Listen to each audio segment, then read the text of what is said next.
की शुरुआत होती है और विक्टर खाना खाते हुए बोलता है, ज्यादा नहीं, सच कहूं तो हमारी मुलाकातें बहुत कम होती हैं।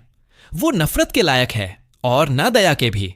वैसे भी ये तो कुछ पारिवारिक बातें हैं जो तुम जानना नहीं चाहोगी। ये सुनकर मिशेल अपने मन में ही बोलती है, क्योंकि वो इस बारे में बात नहीं करना चाहता तो मैं उस दिन तक इंतजार करूंगी जब वो खुद बताने को तैयार होगा। विक्टर बोलता है, चलो देर हो रही है, मैं तुम्हें घर छोड़ देता हूं। बाहर आने पर विक्टर मिशेल का हाथ पकड़कर बोलता है, हम सिर्फ 2 घंटे साथ रहे और अब फिर से अलग होना पड़ रहा है। लिटिल मास्क, मैं तुमसे जुदा नहीं होना चाहता। मिशेल बोलती है, मैं भी नहीं। ये बोलकर मिशेल विक्टर को किस करते हुए बोलती है, मैं चलती हूं मेरे बॉयफ्रेंड। और मिशेल वहां से जाने लगती है। उसे जाता देखकर विक्टर भी एक प्यारी सी स्माइल देता है। कुछ समय बाद विक्टर की मां मिशेल के पास से जाते हुए बोलती है, हेनरी, ट्रेनिंग कैंप तुम्हारे लिए मुश्किल रहा होगा, चलो मां तुम्हें एक अच्छा खाना खिलाती है। यह सुनकर मिशेल सोचती है, मां? रुको, क्या वो विक्टर की मां नहीं है? लेकिन वो हेनरी फू को अपने बेटे जैसा क्यों मानती है? और मिशेल उन दोनों का पीछा करने लगती है। उसके बाद हम ट्रेनिंग रूम में देखते हैं जहां हेनरी अपने पीछे देखते हुए बोलता है, बाहर आओ, मुझे पता है तुम मेरा पीछा कर रही थी। मिशेल बाहर आते हुए बोलती है, ओह, तो तुम्हें पता चल गया? हेनरी बोलता है, मुझे तो यह भी पता है कि तुम विक्टर की गर्लफ्रेंड हो।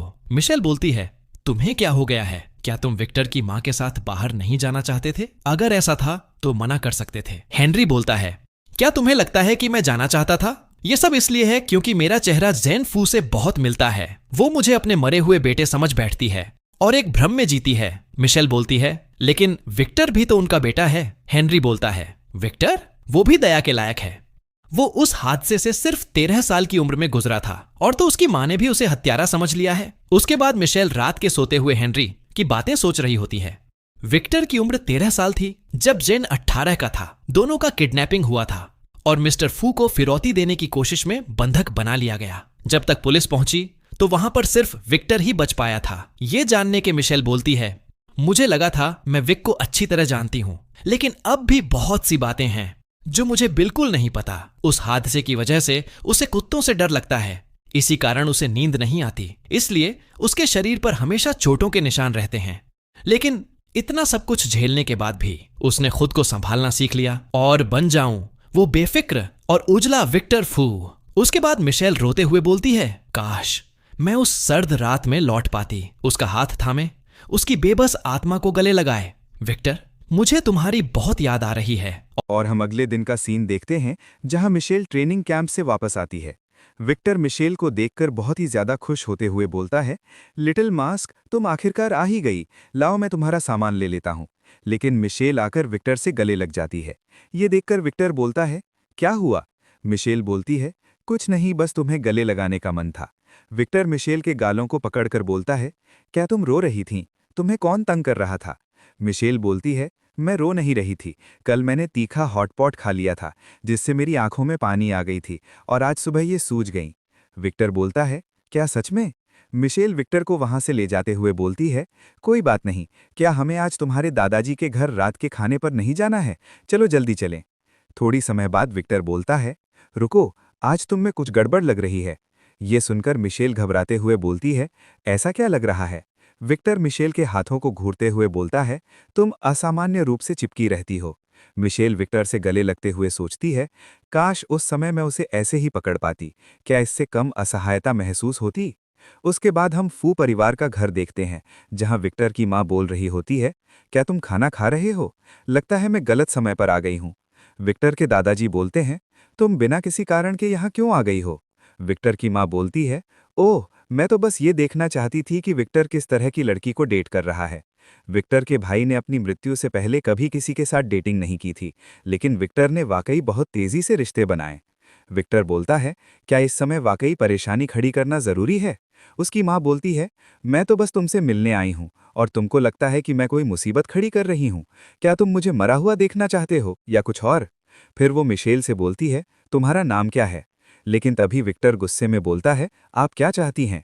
ये देखकर मिशेल सोचती है, अब मुझे अचानक समझ में आया कि विक्टर ने पहले कभी अपने परिवार के बारे में मुझसे बात क्यों नहीं की थी। उसे डर था कि अगर मुझे पता चल गया तो मैं उसे छोड़ दूंगी। विक्टर की मां बोलती है, तुम क्या सोचते हो? मैंने अभी तुम्हें बताया था, मैं तुम्हारी गर्लफ्रेंड से मिलने आई थी। ये बोलकर वो अपने मन में ही सोचती है, तुम सब तो आगे बढ़ चुके हो, जबकि मेरे मृत बेटे और पति की याद सिर्फ मुझे ही आती है, क्यों? और विक्टर मिशेल को लेकर वहां से जाते हुए बोलता है, चलो चलते हैं। विक्टर की माँ बोलती है, वहीं रुक जाओ तुम। और दूसरी तरफ विक्टर मिशेल के कानों को अपने हाथ से बंद कर देता है और अपने मन में ही बोलता है, मुझे लिटिल मास्क को उसकी गुस्से और पागलपन भरी बुरी बातें नहीं सुनने देनी चाहिए। लेकिन मिशेल विक्टर का हाथ हटाते हुए अपने मन में ही बोलती है, विक्टर, तुमको डरने की जरूरत नहीं है। और फिर वो विक्टर की माँ से बोलती है, आप उन्हें भावनाओं के जरिए मजबूर कर रही हैं मैडम। विक्टर की माँ बोलती है, तू कौन होती है ये सब कहने वाली? मिशेल बोलती है, आपने 5 साल तक हर दिन अपनी भावनाओं का प्रकोप उस पर निकाला है, फिर भी उसने आपको कभी भी जबरदस्ती पागलखाने में भर्ती नहीं कराया। और इसका कारण ये है कि वो तुमसे प्यार करता है। लेकिन आप ये भूल गईं कि वो तो सिर्फ एक बच्चा था। आपको लगा कि वो निर्दयी है, इसलिए आपने उसे अपने साथ अतीत को फिर से जीने के लिए मजबूर किया। लेकिन क्या आपने कभी उसकी रातों की नींद हराम होते हुए देखी है? आपको कैसे मालूम कि वो दुखी नहीं है? वो ऐसा इंसान है जो आपसे कभी नफरत नहीं करेगा, चाहे आप उससे प्यार करना छोड़ भी दें। वो बस खुद से प्यार करना छोड़ देता है, भले ही आप उसे न चाहें।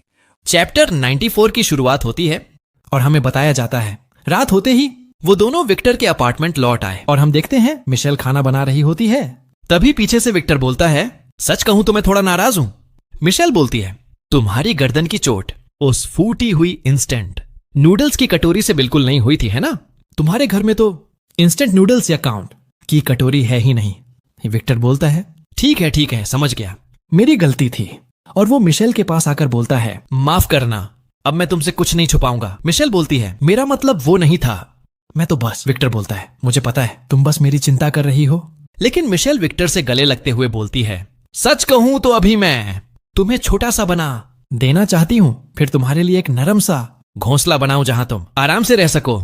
मैं तुम्हें और उस घोंसले को अपनी बाहों में समेट लेना चाहती हूं। विक्टर बोलता है, तो क्या इसका मतलब है कि तुम मुझे अपने पास रखना चाहते हो? मिशेल बोलती है, क्या मैं रख सकती हूं? विक्टर बोलता है, मैं सच में ठीक हूं, सब कुछ अब खत्म हो चुका है और फिर मेरे पास पैसा है, लुक्स हैं और एक शानदार पार्टनर भी है। मैं जिंदगी का पूरा विजेता हूं, ठीक है? मैं एक साथ 2 लड़कों से निपट सकता हूं, तो मुझे नाजुक फूल समझकर मत देखो, ठीक है? जरूरत हो तो खाओ, जरूरत हो तो पियो, मौका मिले तो प्यार करो, और जब पल सही हो तो किस लो। ये बोलकर विक्टर मिशेल को किस करने जाता है, लेकिन मिशेल उसे पीछे करते हुए बोलती है, अरे, नूडल्स गिरने वाले हैं। और फिर उस उथल पुथल भरे खाने के बाद मिशेल विक्टर को मिठाई खिलाते हुए बोलती है, विक्टर, क्या ये मीठा है? विक्टर बोलता है, हाँ। ये बोलकर विक्टर मिशेल को किस कर लेता है। मिशेल बोलती है, तुम्हारे कान इतने लाल हो गए हैं, क्या तुम शर्मा रहे हो? विक्टर बोलता है, क्या शर्मीला? मेरे शब्दकोश में ऐसा कोई शब्द ही नहीं है। मिशेल बोलती है, इतनी घमंडी बॉयफ्रेंड लेकर मैं क्या करूं? उफ, बहुत चिढ़ होती है, चलो ब्रेकअप कर लेते हैं। ये सुनकर विक्टर मिशेल से गले लगते हुए बोलता है, कभी नहीं, मेरी लाश के ऊपर से ही ऐसा होगा।